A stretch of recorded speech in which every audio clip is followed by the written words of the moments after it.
Another episode of Back of the Net and Beyond. Today I'm going to be speaking to Stephen Cooke, who used to play for Man United, Aston Villa and Bournemouth. How's it going, Cookie? You okay, mate? Yeah, I'm all right, Dan. How are you, mate?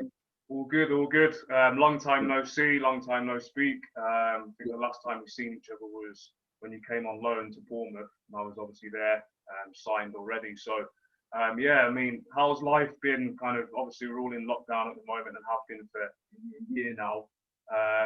But how's things with you, like in terms of like employment and stuff? What are you actually doing at the moment?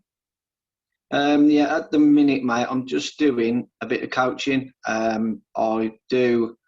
It's Rushall Olympic, which is a non-league club. I think they're maybe step 4 or step 3, I'm not sure. And I do their academy at the moment, which is like a college where they come in, they train, and then after that they have to do their schoolwork. And we play games once a week. But obviously the way it's been at the minute, games haven't been very forthcoming. That's interesting. So it's good to know that you're still in the game, and we'll touch on your career later on because it's a really interesting career. I kind of knew about you before I actually met you, just because I'd heard the name banded around, and obviously you went to Lillishall. You're a couple of years below me at Lillishall FA National School, so we'll touch on that as well. But in terms of coaching, then, like, how did that situation come about? Was it kind of a choice that you made, or was it someone that maybe pushed you in that direction, or did you just fall upon it by chance? Well, what happened, mate? Obviously, I'll come out the game. I might have been about 27, with injuries and a few problems. So I come out the game, and I didn't do anything in football for quite a while. In fact, I didn't do anything for quite a while. Just struggling to find out basically what was next and what I was going to do and what I would be able to do. Done a bit of like work with friends who said, yeah, you know, when it's one of them, yeah, we'll get you a job here or we'll get a job there just to get you out the house and things like that. But I never felt that it was,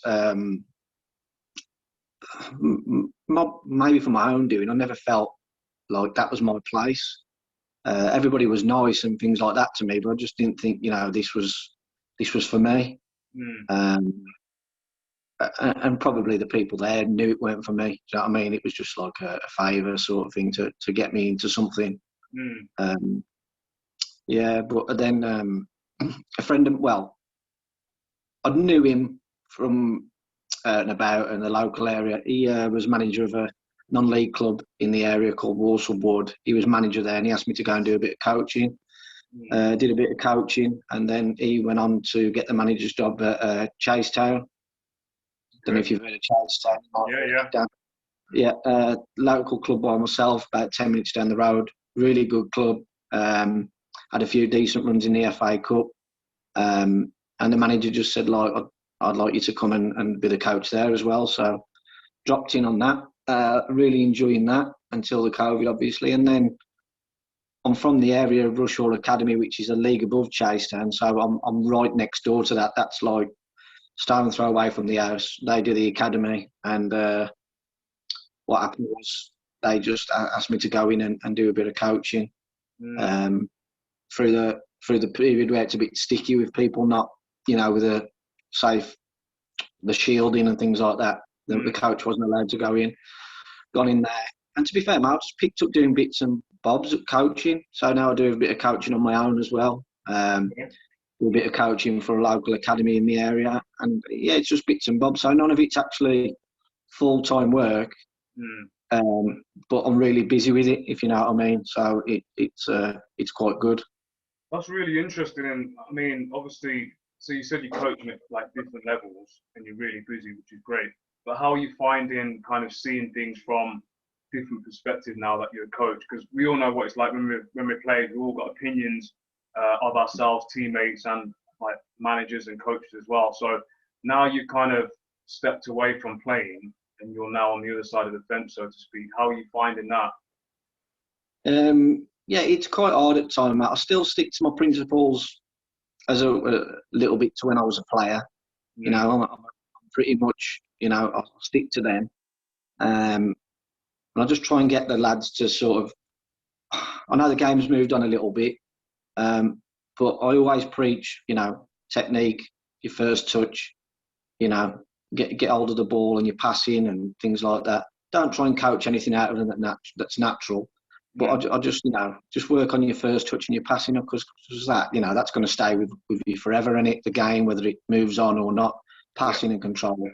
If you want to be, if you've got to be fit, there's a gym there for you. You can do your fitness work there. But when we're on the pitch, it's more ball work with me, and that's what I base it on. But obviously, I've seen some great coaches as well. I work with a really good coach as well. So it's different because I had a little bit of an opinion, whereas if you're going to coach it, you probably have got to have played it to a degree before I went into it.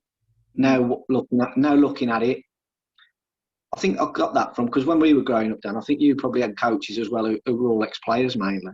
Yeah. We was at Bournemouth and Sean O'Driscoll was manager and Rich was his. Was it Granty? Was it? Yeah, Peter Grant. Yeah. Yes, I don't like ex-players, coaches, managers, and I think that's all I ever had. But coming out of it now, and look, there's some good coaches who have come into it who haven't got that playing experience. Played, but not that level. Yeah. And some of the things they do is really good. So got to be open-minded with it, and you do sort of second guess yourself a few times, which I suppose is good. So still pretty much try and coach the way we was probably coached as well, Dan. But I'm still open-minded to more of the modern stuff as well. Yeah, I think that's brilliant, mate. And I mean, if I was a youngster now, kind of 6, 7 or 12, 13, whatever it may be, and someone like you was coaching me, it's like a win-win solution. You can only learn from that, given the fact that you played the game and you played at a high level and you're obviously a really good player as well. So that knowledge is it's second to none, really. So, I mean, those kids are really lucky. They probably don't realise that at this point in time, but they will do, obviously, the older they get, especially if they come across different coaches who may have a different approach to yourself. But in terms of, like, your retirement process, like your transition away from sport, like, how did you find it, like, on a personal level, kind of the next step in your life, so to speak? How was that for you? It was tough, mate, because I suppose a bit like you. I think you were more, should I say, a bit brighter than me in terms of, you were ahead of the game, weren't you? You weren't like, I think when you was at Bournemouth, you were like, obviously you're a good player and that, but you had your eye on other things. I think, like you were quite, if we had a conversation about something about football, you knew stuff and this, that and the other. And I think with me, I had more of that lifestyle where I weren't in the real world, it was all football for me. So when I come out of it, it was like 28, but leaving school of that mindset, 16, 17-year-old. I remember having a few conversations with you on the way up to training and that, and you were like, yeah, I'll do this and I'll do that. And I was thinking, I don't do none of that. It was just like just football. That was all I ever knew. Yeah. So to come out of it was pretty hard, and it took me quite a while to get into anything else that I thought that I might be good at. Probably confidence, and obviously being like a school leaver as well. But it hit me hard. It didn't sink in to like straight away, but like 4 or 5 years after my retirement, it was like, I got hit with a bit of mental health, and it was like, wow, where's that come from? And it might have been all from that. Still haven't really put my finger on what it was, but the transition was hard for me, mate. It probably still is a little bit. Just trying to find a bit about yourself, because without football, it's like, what are you? What's your identity? What sort of person are you? Because I've never done anything else, mate. So it was pretty hard. Yeah, I mean, it's massive, and thanks for obviously touching on that. I mean, for me, all I can say really is be positive. Appreciate what you said about me. Like, to be honest, I can't remember those conversations. I know we used to talk on the way to training, and obviously we'd travel sometimes. We'd meet on the motorway and travel to Bournemouth and back as well. I'll be honest, I wasn't doing anything in terms of business-wise. I wasn't necessarily looking into doing anything, and I certainly didn't have any like fingers in pies or anything. But my mentality was basically, I probably knew at that stage when I was even when I was at Bournemouth, I'd say, like, I was in between where I was thinking, I want to kick on from here, but who knows? Because sometimes, as you know, it's about timing, it's about obviously injuries, managers playing you, not playing you, who's watching. And I was still discovering myself as a player then. I remember Sean O'Driscoll, when I first went there, I was playing really well at the time. I said this before in a podcast, and he actually said to me, like, you need to be more consistent. So I was still like learning the game and things like that. And after I left Bournemouth, I kicked on a little bit in terms of performance, but in terms of the clubs that I was at and the stature, it didn't reflect that. So again, all these things can obviously can affect you going forward as well. So for me, I always had the mindset that I'm probably going to have to work afterwards. So that helped me when it came to my like transition. I always thought, okay, well, I'm prepared to work. I just need to find something that I think is sustainable and kind of respectable. Because you know what it's like as a player, you don't really want to go from playing to then working somewhere where people may frown upon it. And I'm not saying that I wouldn't have been willing to do that, but it's always more difficult when it's like that.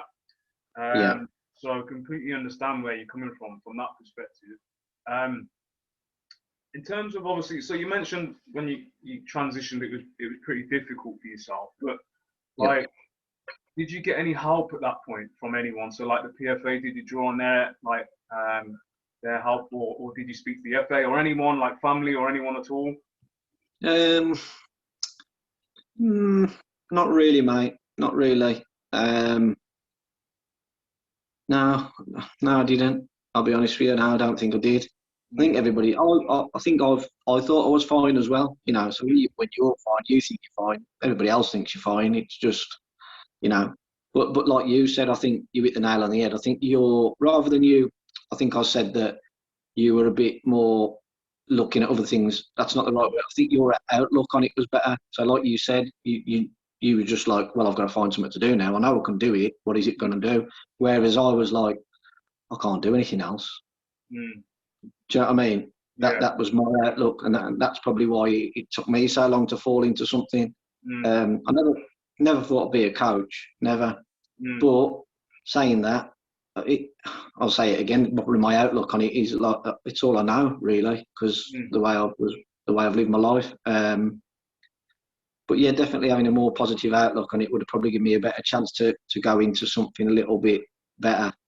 But never leaned on anybody for any help or anything like that. Probably a bit too embarrassed to say, I suppose, or I'm not too sure, mate, looking back.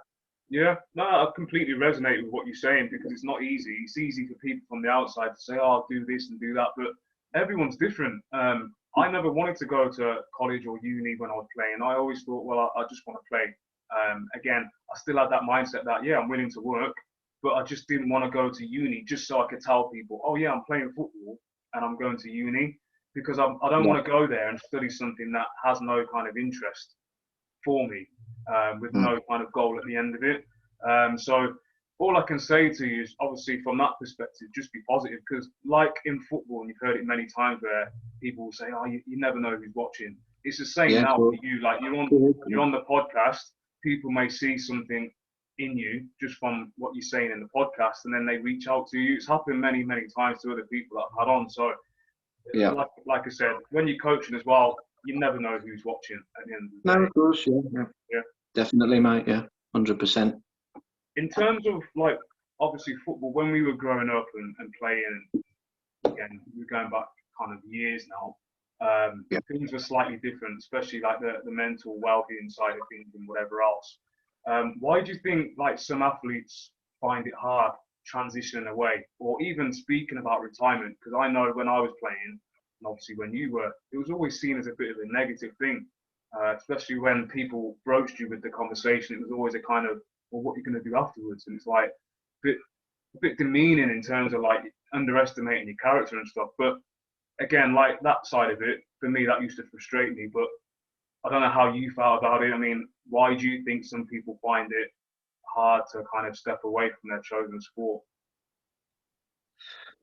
I'm not sure, mate. I mean, I think when you do get out of it and you look from the outside in, you know, it's easy to talk in it and say, look, you know, you can do this, you can do that, and life's got so much more to offer, and you know, you're young, you've still got loads of time left to do things. But I think when it's all you know and all you've ever done, it's just a little bit different, and you don't want it to end, do you? I suppose it's. Do you know what I mean? You think you're going to play forever, don't you? You think, you know, nah, I won't hit that time, and all of a sudden you're there, and it's like, oh no, yeah. I don't know, I think a lot of it is you're not prepared for it, are you? You don't prepare for it because you don't want it to happen. Yeah. So you sort of like, when it comes, you're a bit hesitant. So I know some people who you know, they play too long, don't they? You see them dropping down the leagues, going non-league and things like that. Whether it's for a few quid or whatever, you don't know. But it's like maybe to just stay around the atmosphere, just to be involved in football. And although they're not as good as they was, and they probably know that, but they can't make the breakaway.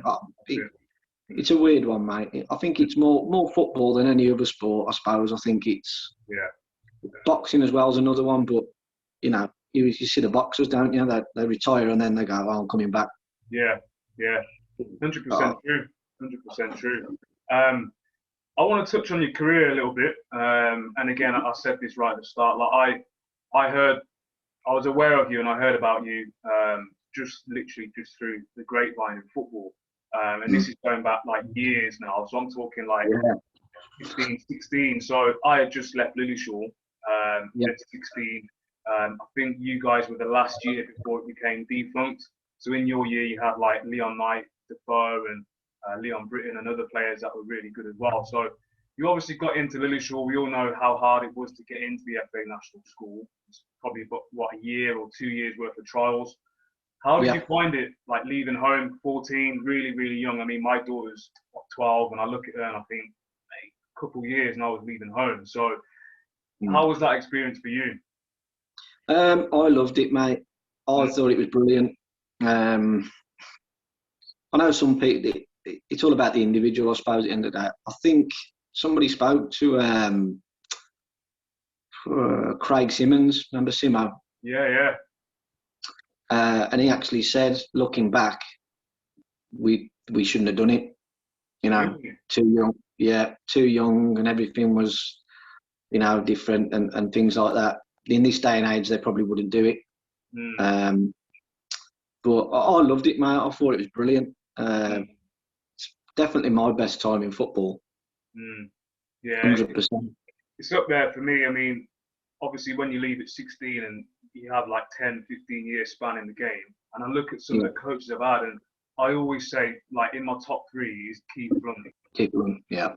Easily. Yeah. Like, the way he was, like, so he was a tough egg, but also he had an element to him whereby he actually knew he was a person. So I wasn't, I was never one of those where I needed like an arm around me, but he would always he'd always come across in a way where you think he actually wants to help you. Do you know what I mean? So it made you want to play for him. So when you did something wrong and he let you know, you'd be like, actually, he's telling the truth. Because sometimes when there's certain managers, they're just always having a go at you, and before you know it, it's like, oh, it's just the norm because that's all they do. And his knowledge of the game and how he got us to play and everything, it was all like, it was two-touch, weren't it? Literally, it was two-touch. Yeah, he was definitely one of my mate. He unfortunately only did a year for us. Did he? So, yeah, what happened, I think, obviously, when we got the nod that we were the last group, he actually said, look, I've got to look for more work, and he got offered a job in China, I think. So he actually moved on, and we got, for our next year, we got Kenny Swain. Okay. And he was excellent as well, mate. He was brilliant, to be fair. I enjoyed both. And looking back now, I'd probably say them too. Obviously, because of the period and the players you play with there, and you have a great time with the lads and that. So you're a bit more, I suppose you're a bit more biased about the time there, and you know. Yeah. But great coach, Kenny Swain was good. Like you say, Blunt, he was amazing, and he sort of he had you, didn't he? He sort of had a hold on you, but he knew how to sort of, you know, say well done, son, and things like that at the right time. Kenny Swain coming in. He changed it a little bit at Lillishall. He changed it. He was good. Changed the way we played. Yeah, well, it didn't change the way we played because Blunty always coached us the same as well. Like you said, two touch, go move the ball, but it just changed the way we played. We played Little Diamond in the middle of the park. Okay. And then it just let me go and play behind two strikers. Nice. So for me, it was perfect. You know, other people who you know, the wide players were a bit like, what am I going to do or whatever. But for me, it was great, and I'll never forget that, mate. I think that's the best 2 years of definitely my football career and possibly my life, if I'm honest. Yeah, it was amazing. Again, some elements were hard just because you're away from home, and I think everyone in our group, especially, kind of they had bouts where I wouldn't say homesick, but you know, up and down. You're only like 14, 15, 16, so you're still going through like changes in your life, like physically as well. So yeah, I mean, for me though, I really enjoyed it. And again, we had some great players in our year group as well. It's funny that Simo mentioned that kind of like we shouldn't have done it. I'm thinking now, actually, I've never really heard anyone say that. And I suppose that's one of the reasons why it kind of became defunct, because obviously academies came in and it was kind of the next transition really. But looking back 14, that is really young to kind of leaving home and stuff. But so you've left Lillishall, you've graduated from there, and then was it Man United that you started your YT at? No. See, I signed for United at 14. Okay. I signed schoolboy forms till I was 16, and then into my first year at Lillishall, they come and watched a couple of the games because they'd obviously seen me play when I was younger. I think the interest started from when I was about 11, 12, so around the local area at Warsaw where I live. Yeah. They'd been watching me and they wanted me, but I'd never actually gone into Man United and trained, maybe twice. Okay. So I went in and trained a couple of times, about 13 years of age. And I got to 14 and then they were like, I got in the national school like yourself and they just said, look, we want to sign you. Will you sign us 2 years? And the thing was, everybody else who wanted me to sign a pro. Right. So they wanted me to sign a 2 years schoolboy forms and then they wanted me to, like a 6 year contract it was. So onto that. And my dad was like, you don't need that because you don't know what's going to happen in a couple of years. We'll just sign 2 years somewhere and then we can decide again. Yeah. So after about a year of being at Lillishall, like Man United, they used to get my dad tickets for the games and he used to go down. Obviously, me being Lillishall, I couldn't go. We used to go and watch a game on a Saturday anyway, didn't we? Yeah. So and they just said, look, we need to start sitting down and talking about a contract further on.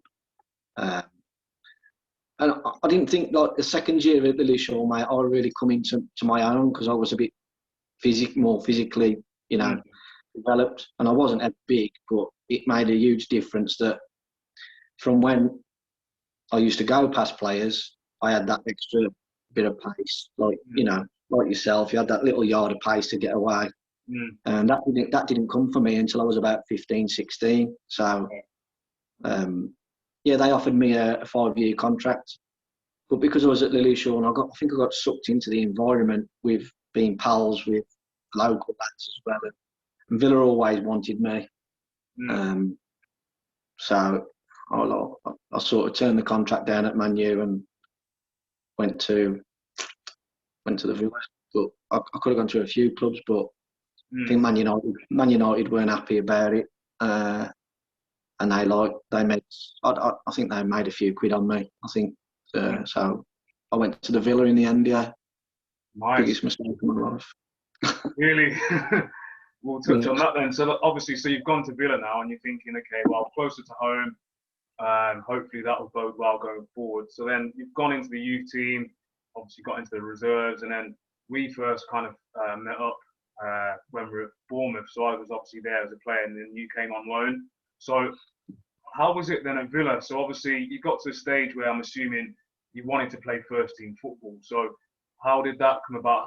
What was your mindset then? Yeah, but when I come to Bournemouth, mate, I was in my second year at Villa. I'd already made my first team debut for Villa. Yeah. So I'd already played in the first team at 17, and then the Bournemouth, I think, desperate for players because they had a transfer embargo on them. So they had to get special permission, and the scout always used to come and watch us. The Bournemouth scout was always at the games, and I think they'd asked a couple of times, and it was like a no, he's not ready, he's a bit young. That level of football would be a bit too, I don't think he's ready or whatever. I think it was near the end of the season, wasn't it? Yeah, I think Might so. be right. And I think, remember Gaz O'Connor? Was it Gaz O'Connor got in? Gaz O'Connor I think Gaz O'Connor got injured and they were desperate. And the gaffer Villa said, look, you can go and do 5 or 6 games until the kid's back fit. So that's how it come about. And I've just come down there, and it was, I loved it, to be fair, mate. I loved that loan because it was like proper football, do you know what I mean? And the lads were good, yourself was there. Some good characters, weren't there? It was quite good. Yeah, we had a decent bunch, and obviously the way we played as well, like is a passing footballing team. We always had like a plan B. Sean O'Driscoll was a decent coach. We had Peter Grant there, who was again decent coach as well. So good bunch of lads. Like we were all different ages. We were all kind of, well, we had a mixture of young, middle, and then like the older lads as well. So yeah, good characters, and a lot of them are still there now. I believe anyway. And then obviously you played. I know when you came, you did really well, and I think they wanted to sign you on a permanent. And then obviously things went and happened. You went back to Villa, and then I think I left, and then you went back again, something like that. Anyway, and then you ended up signing, didn't you? And then after that, so then you've gone there, you played, you've obviously done really well.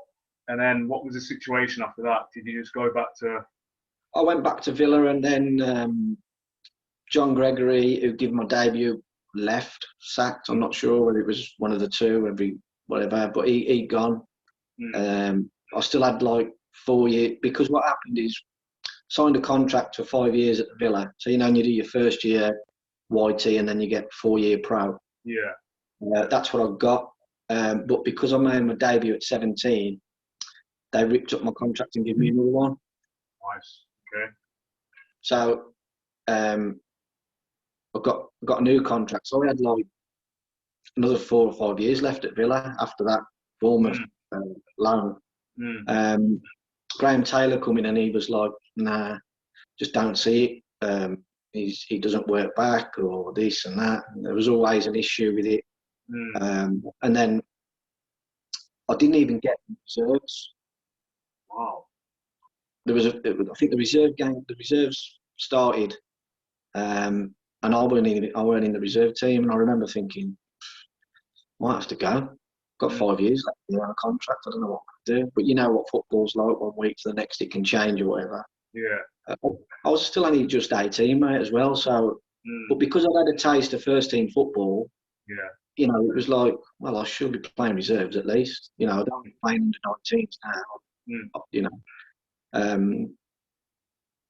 And then a few weeks got on, and then I got back in the reserves. They moved me out wide from centre mid because Graham Taylor said I weren't big enough to play in there, so he put me out wide.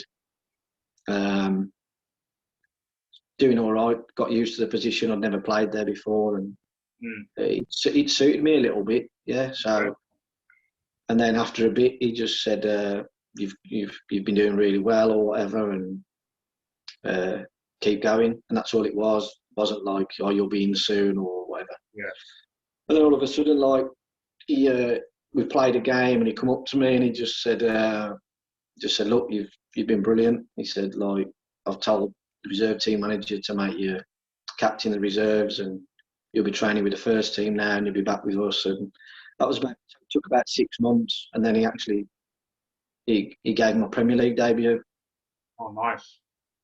So that was a home against Bolton, and then there was about 7 or 8 games left of the season. I was involved in most of them, like whether I was in the squad or on the bench or coming on. Yeah. And at the end of the season, he gave me a new contract as well. So he was like, "There's another new contract," and they extended it by another year because there was always this issue with my size, weren't there? And it was how big he is or whatever. So we looked like we're going to be patient with you, but we need to keep you. You need to play games. So he gave me a new contract. They just extended it by a year because I already had another 4 left. So it was a bit, you know. And then he left as well. I think it was a week after I signed it, he'd gone. Wow. So he'd left. Yeah, he'd left. David hadn't even come in. Didn't want any young players around the first team at all. He just wanted senior players. Sent me back on loan to Bournemouth, and that's when I got injured. Yeah, I was out for about 17 months, mate. Really? Yeah, on and off. I came back after about 8 months, and then it was still broke, or floating bound. Oh, mate, I was in agony, and I'd come back again. And basically, it was 2 years out of the career,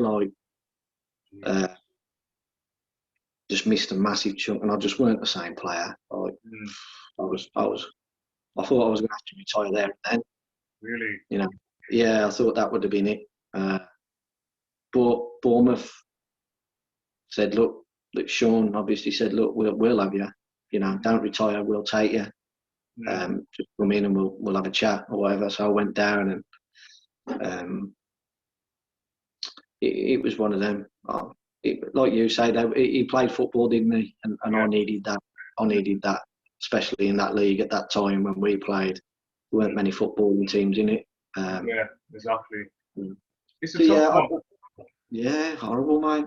Yeah, and for me, so it's weird how, if you look at David O'Leary and the team he had at, obviously, Leeds, because Leeds were renowned for, bringing youngsters through. They had, Harry Kewell, McPhail, Alan Smith, all those players, and then he goes to another club and he kind of doesn't want any youth players around. It's a weird one, and I've been in that situation or similar myself as well. Just a couple of things on that. So you made your debut at 17. How did that feel? Obviously, it's your local kind of boyhood club. How was that? Yeah. Thing is that I'm a Man United fan, so it's like I left my club who I wanted to play for Villa. You know, when I was a kid growing up, I didn't like them because all my mates supported them, being from round here, and it was and I was a Man United fan. So it was weird, and then that's where I say the biggest mistake in my life was leaving, because I felt not because I went to Villa and they're not a great club, they was, and I loved it, loved every minute. The biggest mistake was I bottled it. I felt like that I could have failed there, I could have failed anywhere, and whatever, and it could have happened anywhere, but just not having the chance or having the bottle to go and take it on at Man United, because at that time, I mean, people were saying I was probably one of the best in the country at my age, obviously being Lewisham, and Alex Ferguson was telling me, come on, sign, and we'll give you. He actually said to me at one point when I turned it down, he says, do you want more money? And I went, no, I don't want more money. And he says, look, we can sort it out. And I felt then like a bit of an idiot, as if he thought I wanted money. But yeah, the debut for Villa, mate, was great. I loved it. It was amazing. I always say that. People say, "Oh, you're a Man United fan," but to the day, I love the Villa, and I can't thank them enough for giving me that chance to play for them.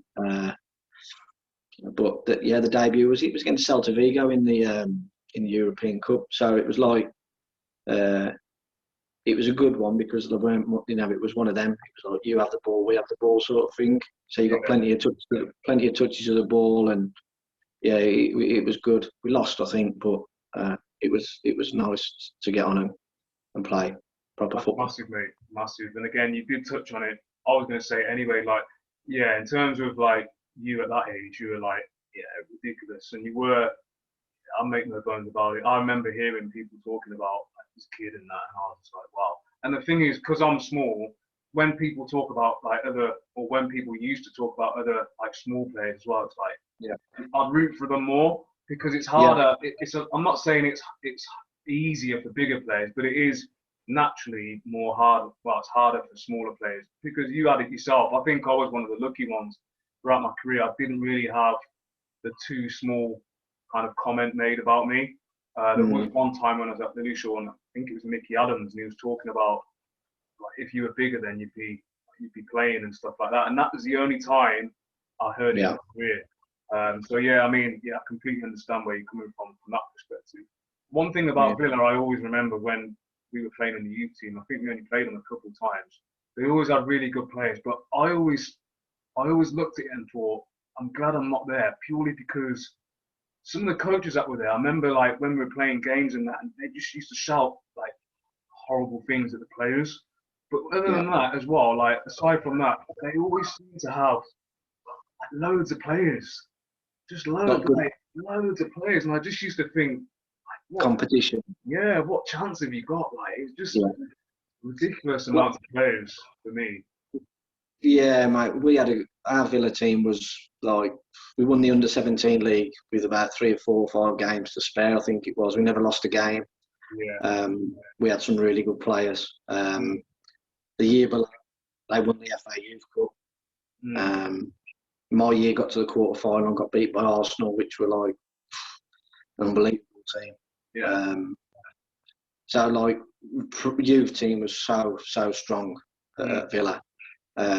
So, I mean, if I'm honest, although I know the first team at United was better than Villa, obviously, the youth team, I couldn't have chose a worse club to go into. And, you know, I didn't know that at the time that everybody else was going to be, you know, so good as well. It was sort of like, bloody hell, here we go, he's good. All midfielders as well. It was like, Jesus. Yeah. So. Crazy, mate. It's crazy, but again, that's hindsight, ain't it? You never know. Like you said, you could have gone to Man United, and other things could have happened, like good or bad or indifferent. You just don't know. But just stepping away now, just coming towards the end, like I just want to touch on. Obviously, we've spoken about your transition and your career and things like that, and we touched on the fact that you didn't really reach out for much help. But in terms of like retirement in general, we're talking about like all sport now. Do you think more help's needed for athletes when it comes to kind of approaching retirement and transitioning away? Yeah, I think so, mate. Yeah, I think that. Yeah, I think the players need to do more as well, though. You know, you can't just go, I need some help now. You've got to be willing to go and put yourself in a position that may not be what you want to do, or well, not what you want to do. Go and put yourself in a out your comfort zone, like, you know what I mean, sort of thing. I tried a few things that worked for me, but you know, that a lot of my problem was down to me. I could have asked for help. PFA was there for me. There was things, and I think now more so it's quite good. I think the problem is maybe for younger kids coming out the game. You know, we'll get released at 14, 15, 16. I think they're duty of care. I think when you're an adult, yeah, you do need that people to look out for you and give you a little bit of help. I think you're aware of it, and you're more aware of that. Especially me, I knew I was injured and I was going to have to retire within the next couple of years, but I still didn't prepare myself for it. There needs to be something in place, I think, mate. Definitely. But from my personal experience, I needed to do a bit better myself. Okay. And then in terms of advice, is there any advice that you'd give to anyone, whether it be young or old, kind of athletes out there? No, I think it's one of them, innit? Hard work, got to be, innit? Hard work, positivity. I think you touched on it, and I think I touched on it and said my outlook weren't great on life, maybe. You know, I think you need to be positive. Definitely be positive, because you know your mind can help you so much in terms of performance, and you know, and even when you have a bad game, you know, you need to get over it pretty quickly to bounce back. So yeah, I think the mental side of it is massive now, rather than the ability. Because we all have bad games, you know. I mean, we all. But how are you going to bounce back? And then if you can't get over it, you know, you're going to struggle. Yeah. So just you know, you can train your mind, I suppose. I didn't think you could. I was one of them who said, "No, that's rubbish. That is. You know, you are what you are, or whatever." But you can train your body, you can train your mind. There's people out there who help you with it. Especially now that it's all there. I think in the top clubs, isn't it? Yeah. But yeah, hard work, mate, and work on the mental side of it. Especially, I'm not saying ignore the football by any means. Jesus, that's the key. That's the reason why you're there. I think if you're at a club at that age, 16, 17, going in.